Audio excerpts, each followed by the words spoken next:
Haze, a first-person shooter for the PS3 developed by some of the key talent behind legendary console shooter GoldenEye, proves that perception and reality can be two very different things. But how different are they? Our first test looks at the game's campaign mode, single player, and co-op. We must kill them all!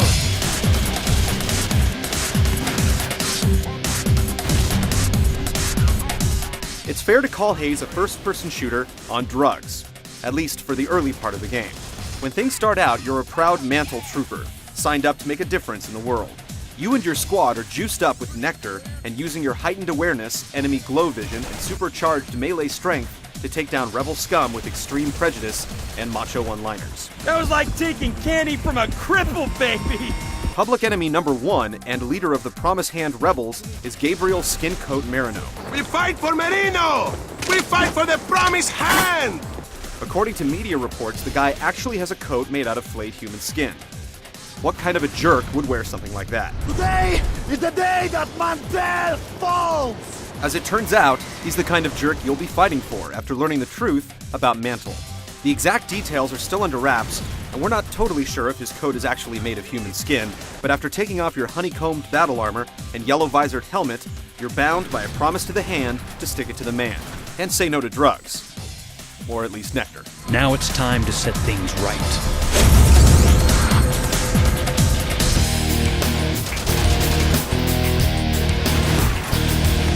The first difference you'll notice is a slightly different set of weaponry. Being a little bit slower on tech and funding means the Rebel assault rifle doesn't come with a scope, so you'll do your aiming with trusty old iron sights. Most weapons on one side have a counterpart on the other, so going guerrilla doesn't mean you have to give up sniper rifles and rocket launchers. In fact, the Hand have a few fun, unique toys, including a flamethrower known as the People's Dragon.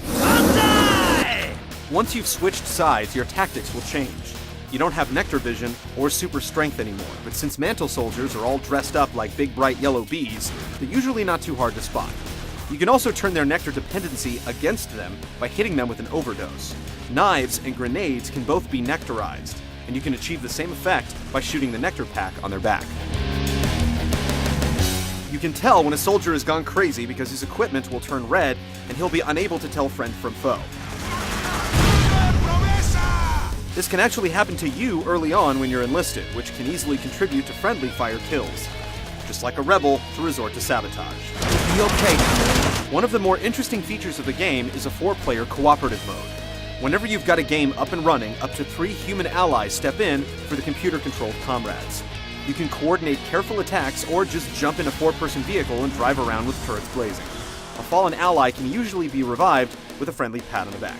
Relax, you're okay. Up, motherfucker! If one of your friends is permanently taken out, you can still revive them by making it to the next checkpoint. The system seems to create a nice balance between being able to take risks and encouraging you to play it safe, and easily lends itself to harrowing rescues and some pretty hilarious deaths.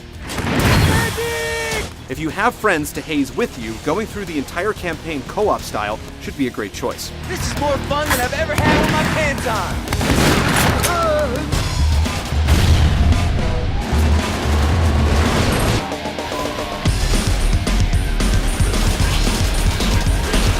Haze doesn't seem like it's out to kill Halo or completely redefine the way you think about first-person shooters, but it does have a few tricks up its sleeve and a strong cooperative component.